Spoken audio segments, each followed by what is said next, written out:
We know everybody didn't take part in this Alabama Pro Day, so we primarily want to focus on the guys who actually took part in the activities. And I want to start with the quarterback, Mac Jones, because, he sort of has been on the rise since the Senior Bowl. But, a lot of people are wondering, is there enough upside with respect to his game? What jumped out to you in terms of his performance yesterday? Because I know he threw the ball, he said, about 50 times, and they ran him through somewhat of a tempo workout, which is very rare compared to what other quarterbacks have gone through.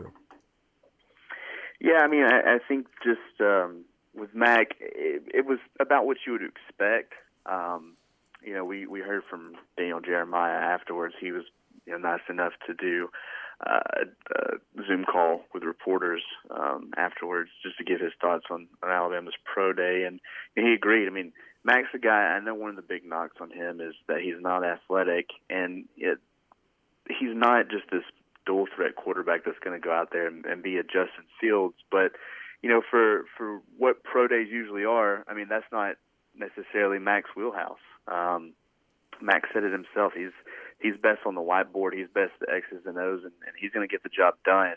So he had a good pro day. It wasn't something you just go out there and think, man, this guy, did enough to be the number one pick in the draft. I think it was a good day, but it was also a day that he had to tweak a little bit. I don't think he wanted to throw more than 50 throws, and he went over that number a little bit. You mentioned at the top, Alabama was without several guys on its first of two pro days, guys like Devontae Smith, Jalen Waddle, the stellar wide receivers from last year's team, Najee Harris, the running back. They weren't out there, so he was throwing to three tight ends in Miller Forrestall, Carl Tucker, and Josh McMillan, who was a linebacker last year, and a couple of underclassmen at wide receiver that are going to be back on Alabama's roster this fall. So it was a little different than I think maybe what he had hoped for, but at the same time, I think that he went out there, he executed, he did what he could, and I think the fact that he was able to do that, he did more than what he planned for, and he's also planning to throw at next week's pro day, just shows NFL teams that he's ready to compete, ready to go out there and prove himself and do really whatever's asked of him. Charlie, as far as Mac Jones and his arm strength, I know there's been a lot of criticisms, if you will, about maybe not having the strongest arm in the world. Aside, in the classroom, he's got all the intangibles that you need for a pro quarterback. Did they have him throwing any type of routes that was kind of maybe trying to showcase his arm a little bit more, or how did that work? And, just trying to figure out, does he have the arm for the NFL, or is he going to be kind of the guy more like an Alex Smith that's just going to kind of go out there and just control the football game? No, there were plenty of deep shots. Again, though, the guys that are there to showcase their abilities and talents to NFL teams are tight ends, and usually Alabama's not sending many tight ends on go routes. So a few of those he overshot a bit, but I think Mac takes a lot of pride in the deep ball. If you just watched Alabama's games last year, whenever Jalen Waddle was healthy, and heck, even just with Devontae Smith and John Mechie, Alabama was pretty lethal and effective with the deep ball, and that's because of Mac Jones' accuracy. So he might not just have the strongest arm in the world. He's not going to go out there and probably win a long distance throwing competition, but his accuracy was impressive last year, and that came on a lot of shots down the field. So he can do that. He's not a guy that's just going to go out there and be a game manager. I know that's a label that gets put on him a lot of the time, but he's able to go out there and chunk it deep, and I think that's something that maybe he gets a Waddle back or a Najee Harris. I know we've seen him run some wheel routes and stuff like that for next week's pro day, and he can maybe exhibit that a little more. But Mac can throw the deep ball. I think that's something he takes a lot of pride in. And even if he gets labeled as a game manager, as I always like to say, every quarterback's a game manager because they're essentially managing the game. So it's amazing how we sometimes put that label out there and it comes with a negative connotation when it's not necessarily a negative connotation. First step is you got to be able to manage the game. As far as his outlook in the upcoming NFL draft, Charlie, from what you've been hearing, where do you think Mac Jones ends up in this NFL draft? Do you see him sneaking into the first round? Do you think he goes well after this first group of quarterbacks that are projected to go perhaps in the top 15 picks? What do you think he's done for his stock since the Senior Bowl? Yeah, I mean, I think since the Senior Bowl has been to maintain, and I agree going back to what you said about a game manager. It's not necessarily a knock, but it's turned into that. And I think Sure. Mac wants to be more, the biggest knock again on him is he's not athletic. Well, that goes to being labeled as just a game manager. That's all he can do. So I think what he was able to do in Mobile, and obviously what he did last year as Alabama's starter on his way to a national championship, it opened up a lot of eyes. So after the Senior Bowl, it's all about maintaining that climb up the draft boards and then up into the rankings and people's opinions. So, I think for him, when you look at the draft, it all goes back to Mobile. Really, I think a team that could take a waiver on him in the first round there is the Panthers at number 8. I mean, they were the coaching staff that was with him all week. Of course, he didn't play in the game, but they were around him for practices, for meetings, and things like that. He was able to show off his ability on the whiteboard. So he's a guy that maybe sneaks into the top 10 picks. I think he's obviously going to be a first-round draft pick because we know what NFL teams will do to go out and get a quarterback. But if he doesn't go to the Panthers at 8, then you just look at teams that are around. I know a popular pick for him in some mock drafts I've seen is the Patriots. They're in the middle of the first round. You never know what's going to happen with the trade. So I don't think Mac will have to wait long. I also don't think he's locked to be a top 10 pick. It's going to have to take, the Panthers falling in love with him or somebody wanting to draft up. But I think for Mac, he did enough last year and in the Senior Bowl to prove that he's worth a first round flyer, and I'll be interested to see what team takes a chance on him because he is a guy that this time a couple of years ago was just the guy that subbed in for Tua, and he's proved he's a lot more than that. With respect to some of the other positions of note, let's stay on the offensive side of the ball because Alabama has a few offensive linemen that all took part in the pro day yesterday. And Alex Leatherwood, who is a massive man, I think that's a fair description of what he brings forth. This is somebody that had played inside, played outside. I know they had moved him around. What is his best and strongest spot, you think, on the NFL level if somebody wanted to label him either a tackle or a guard? Where do you think he'll fit in as he makes his way to the NFL? Yeah, I know that's a hot topic, at least going into the draft. And, Alex is a guy that he's played guard at Alabama. Alabama gets its lead offensive lineman on the field early. And I know he was, I believe, the number 1 tackle when he was coming out of high school. But to get on the field, he was out there and worked at guard and then obviously moved into a tackle spot and locked that down and was the Allen Trophy winner this past season. So, for him, I think some teams like him as a tackle, some teams like him as a guard, but he thinks he can play anywhere on the field. We talked to him before the pro day, and of course that was something that got brought up a bunch. And I think that I don't think many teams will maybe look at him as a left tackle, but I think he can be a right tackle at least starting out in the NFL. Depending obviously on what team drafts him, they might view him as a guard. But like you said, he is a big dude. He's athletic.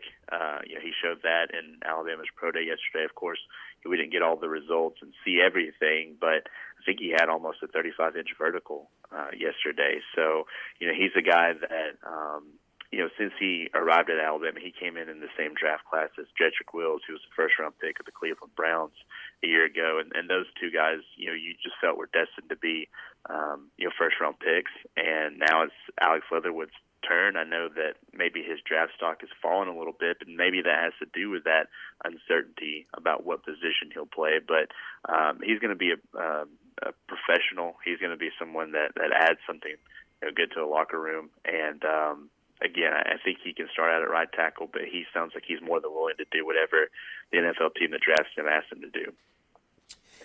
Charlie, real quickly, I know Lance wanted to stay with the guys that actually did some working out yesterday. I was reading up a little bit on the pro day yesterday. Landon Dickerson was working out a little bit. I think he tried to spoof one of the interviews with a bear crawl or something. So that's good news that he's actually getting around something. Just real quickly, I know he's just a heck of a football player, heck of a captain, just an all-around great story. What's the deal with Landon Dickerson, and give us a little bit of an update on his progress and where you think that he's going to be headed into the draft and being healthy?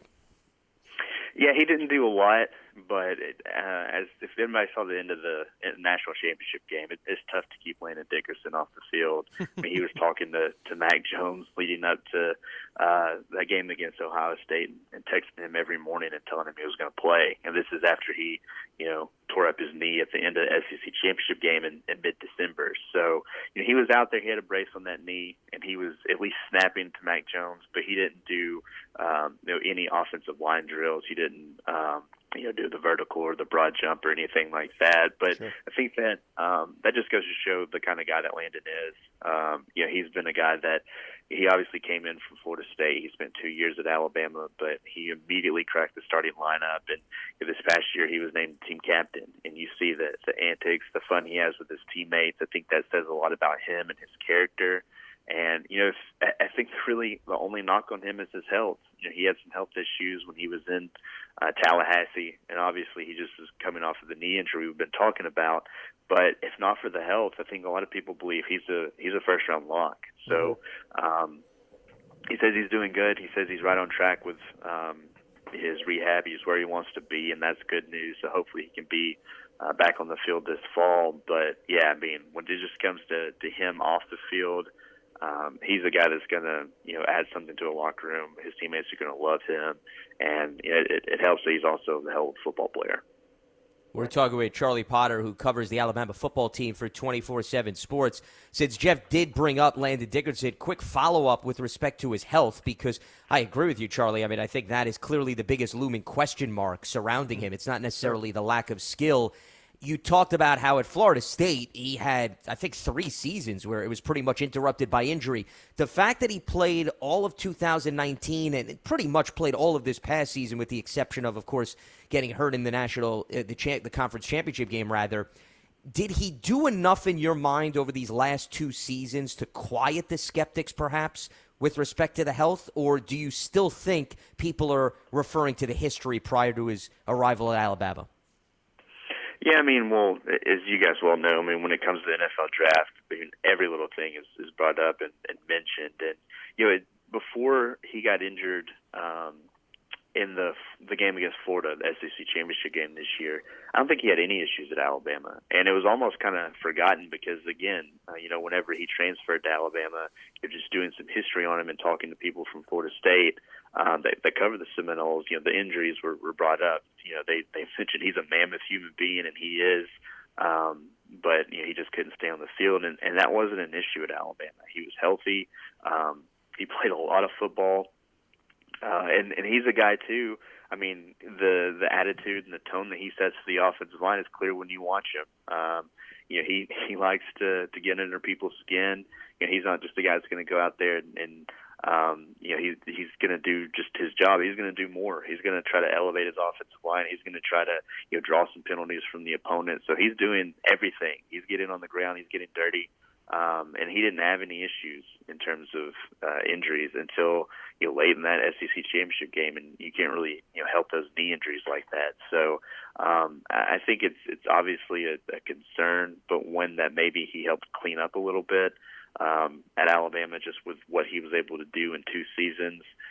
He last year really helped shore up an offensive line, or I'm sorry, 2 years ago helped shore up an offensive line and became the anchor of that offensive line this past season, won the Remington Trophy, and helped Alabama win the Joe Moore Award. So, he's a guy that has shown his value, that's shown he can stay healthy, but right now he's dealing with that injury. I'm sure that's a question he gets more often than he would like.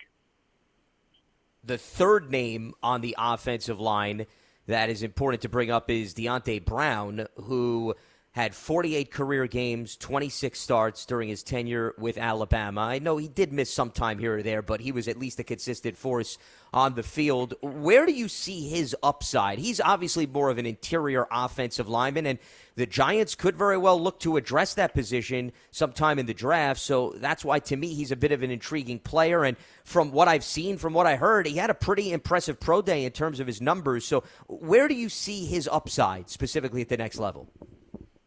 Yeah, I mean, with Deontay, he's a mauler. You know, he's a guy that is going to get after it when it comes to run blocking. And, I think that he did a solid job in pass pro, which is something he wanted to show. I think he only gave up half a sack and one quarterback pressure, according to Alabama's, how they keep stats for their offensive linemen. So, job well done there in keeping Mac Jones and Bryce Young's jerseys clean this year. And, I think one of the big things for him is just he's again, Alabama's offensive linemen have just been huge the last several seasons, and Deontay Brown's no exception. He's affectionately nicknamed Cornbread. He said he got that when he came in as a true freshman at Alabama. He weighed, close to 400 pounds, and his older teammates named him that. This past year, I think he played at about 360, 365, and he's down 20 pounds since the Senior Bowl. He's around 345 right now. So he's taken his diet and his health seriously.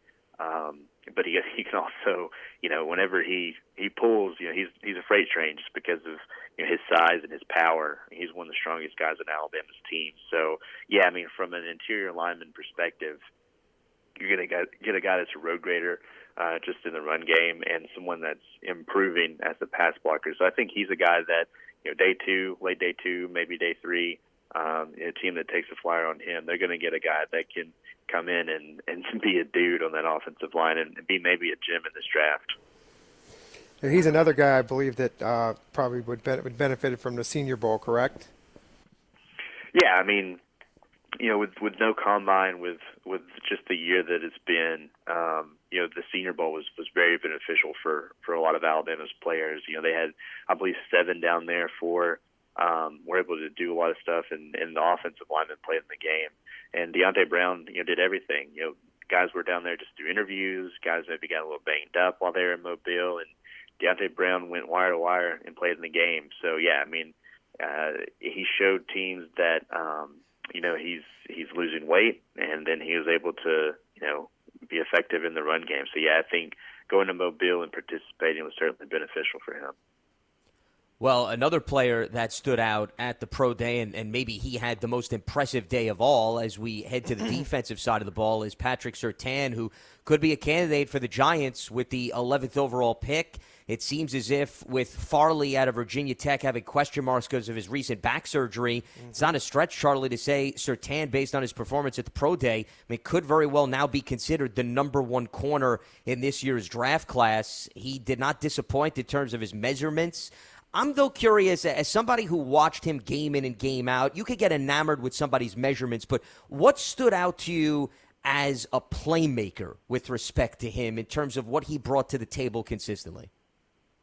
Yeah, I mean, I agree that I know a lot of attention was on Mac yesterday, but I thought Surtain had the best pro day, and the testing numbers is just where it starts, and it's unofficial, but he ran a 4.42 40, and at 6'2", 208 pounds, you'll take that every day of the week, and he's able to throw up 18 times, or 225 pounds on the bench press 18 times. He had a 39-inch vertical, I think a broad jump of almost 11 feet. So impressive numbers there for the big guy at the cornerback position. And you're right. I mean, he's a guy that I think is in the mix for that number one corner spot. And the news about Caleb Farley, which is, you never want to hear that. I mean, it's good news for Surtain to be the number one corner off the board. But, with his season last year, he was named the SEC Defensive Player of the Year. And he's a guy that, you just didn't hear a lot from, just because I think he was targeted less than 50 times, last season in 13 games against all Power 5 competition. I think he only allowed 21 completions. He's a guy that had 12 pass breakups, which was the most in the SEC. He had a pick six. So he's a guy that just makes plays and shuts down his side of the field. And that's really, he was thrown into the mix as a true freshman in Alabama. And then just really settled in and became a lockdown corner for the Crimson Tide. And, playing that cornerback position, playing in the secondary for Nick Saban, it takes a lot. And I think he's one of Nick Saban's favorites just because we saw him, as a true freshman, sitting beside him early on. That's just kind of been the MO. Saban took him under his wing, and Surtain delivered. He was a guy that you didn't really have to worry about. That side of the field was locked down, and he's a guy that also, too, corners are known for their ability to defend the pass, but he's willing to come up and help in the run game and can, deliver hard hits when necessary. So, I think he's the real deal at cornerback. He's probably Alabama's best corner prospect since Marlon Humphrey, and, with the news to Caleb Farley, but also the way that he was able to perform in yesterday's pro day, I think that he made a strong case for being the number one corner in this draft. Well, there's always a place for big, athletic, good length cornerbacks in the National Football League. It's depending on what division you're going to be in. But it looks like he went out there and made himself a little bit of money yesterday, because you know how these drafts can go, and these pro days they could be good for a player, they could be bad for a player, and Patrick certainly went out there and did something that was really what his intent was, to go show people that he's even better than what a lot of people think of he is. So I'll tell you, not to get too much into the Giants, but the Giants, if he's there at 11 and if unfortunately he's still there, I wouldn't mind in a minute taking this guy. He's got pro credentials. His dad played in the league for a while, which is probably one of the reasons why you see he's so consistent in some of his techniques and things like that. So it's good to see a guy come out there and do what he did yesterday. Oh yeah, no doubt. And Surtain's just a good guy. I think he comes from a good family. He has that pedigree that you want to see, or that coaches at least like to see, because he's been around football his entire life. He knows what the NFL is about. He's coming from a program that prepares players for the NFL in Alabama. So I just think he's the total package at cornerback. And he's a guy, I don't think he's ever had any kind of trouble at Alabama. He's been healthy. He's been on the field. He plays special teams. That's something that at Alabama the stars do. I mean, heck, Devontae Smith is the Heisman Trophy winner, was a gunner on punt coverage, and Patrick Surtain, played on punt returns and punt coverage as well. So he's a guy that, he's been groomed for this. I believe he was the top corner in the country coming out of high school. His dad, of course, like we've talked about, has had that NFL legacy. But it's easy for guys like that to just kind of maybe disappoint at the college level. But Patrick didn't do that at all, and I expected him to have a pretty solid showing at the pro day, but he went out there and really impressed. And again, I know a lot of the attention was on Mac Jones, but just judging by what a lot of the people that were in attendance said, I don't think Surtain could have had a better pro day. Well, especially to your point of what Jeff brought up, when you can have a big, tall corner, which is rare, especially with all the size of the wide receivers that they're going to have to go up against on the NFL level. When you could grab somebody like that in the draft, you certainly don't hesitate. Speaking of size, as we move on here on the defensive side of the ball, Charlie, Christian Barmore, another guy, we talked about Leatherwood being massive, 6'4", 310 pounds. My goodness, hand size 10 inches. So, the measurements didn't disappoint from his standpoint. But once again, as somebody that also doesn't get too enamored with the pro day statistics, to me it's more important to film. When you look at his numbers, especially for an interior defensive lineman, guys who could get pressure on the quarterback and finish really jump off the page to me. And I believe he had about 8 sacks last season, which is a nice number for an interior defensive lineman. How much was that just a flash versus what you think he could do consistently moving forward? No, I mean, he showed that in the 2019 season. He's a guy that played in 12 games. He was a reserve, and he had a couple of sacks, and you could see the potential. And, I think a lot of people were expecting a big season for Barmore, and he did have 8 sacks, which was the most on Alabama's team. Just in terms of tackles for loss, he ranked third with 9.5, and that was behind, its elite pair of outside linebackers who lived in the backfield last year. So, Barmore is a guy that, has given Alabama an interior pass rush the last 2 seasons, and more so, this past season, obviously. But, to me, I think he could have had more. He was just a little inconsistent. He was really, really strong to close the season. he was his play was certainly critical to that stretch to win the national championship there at the end. Whenever you go against Florida and Notre Dame and Ohio State, but it was just kind of inconsistent. He didn't play. He missed a game. He's a guy that, I think that's something that is maybe a knock on him. It's just that it's not all the time. He has a high motor, but he has to turn it on sometimes. And I think with him, it benefited that Alabama had some injuries to some older guys on the defensive line, and he was forced to be on the field and a lot more, and had to kind of work through that. And again, he was able to push through that and play late in the season and play really, really well. And you'll get pressure on some good quarterbacks at the end of Alabama's schedule. But as that big defensive lineman, he moved well at Pro Day. I don't think people were going into it really anticipating he would test poorly or anything like that. But he's a guy that with the interview processes and just getting to talk to NFL teams can maybe help himself. It's not really a deep draft for defensive tackles. I think Barmore's probably at the top of the list just in terms of the player rankings. Mm-hmm. And I think his inconsistency might be a knock on him, so maybe he falls out of the first round. But I think he could be the first guy off the board, and you'll want to definitely be a little more consistent when he gets to the pros. I know he only played one season as a starter, but that's Alabama for you. You got to move your way up that depth chart. It's unbelievable. Here's a guy that the Giants just lost a great Alabama Crimson Tide with Dalvin Tomlinson leaving here. Another guy the Giants could really fill in a nice spot for him too. So, but Dalvin is a guy that I wanted to ask you a little, just real quickly. I know we're on this stuff, but what a great player he was. What a great person in this locker room. Him moving on, certainly we feel is going to hurt the Giants. But what kind of a guy was he at Alabama? I'm just curious if somebody that's been around him a long time. I know we loved him. Yeah, I don't want to rub salt in the wound because I know he's okay. Not there anymore. We've got enough salt in that wound already. So. Dalvin was great. I think he's one of the most underappreciated players in Nick Saban's time at Alabama, just because he was so consistent.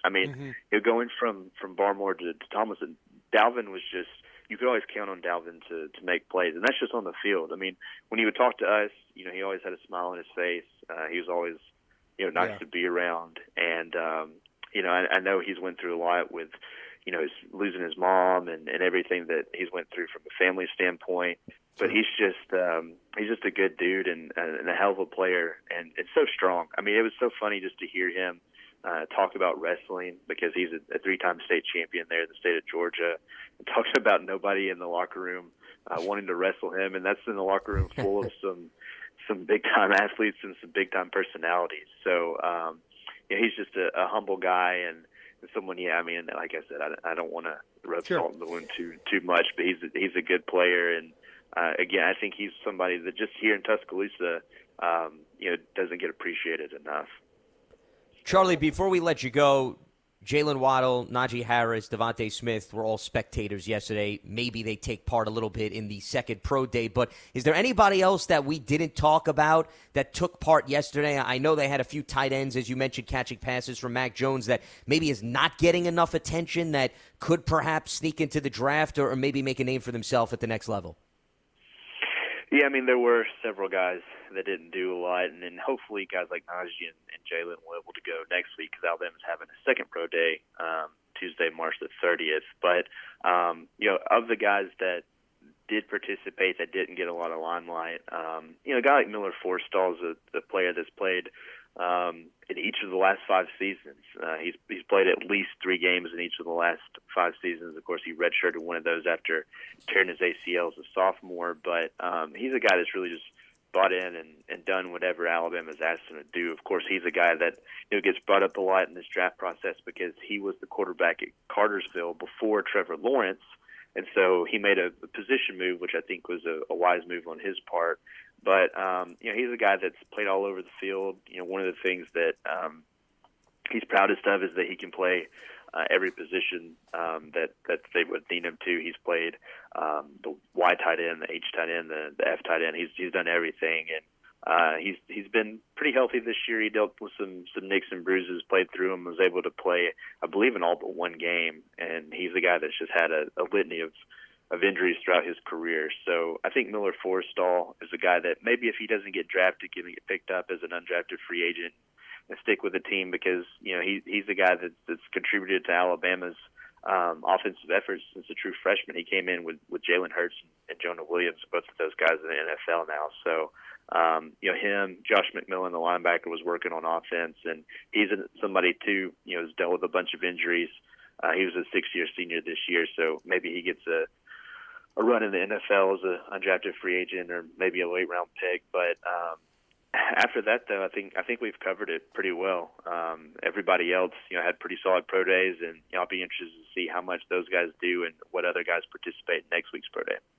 Absolutely. And Josh McMillan, who he just mentioned, linebacker, lead blocker, that was utilized this past season by the Crimson Tide. He is Charlie Potter, who covers the Alabama football team for 24/7 Sports, providing the latest from Alabama's first pro day. See, they're so big, they got to have 2 pro days, which will continue next week. Charlie,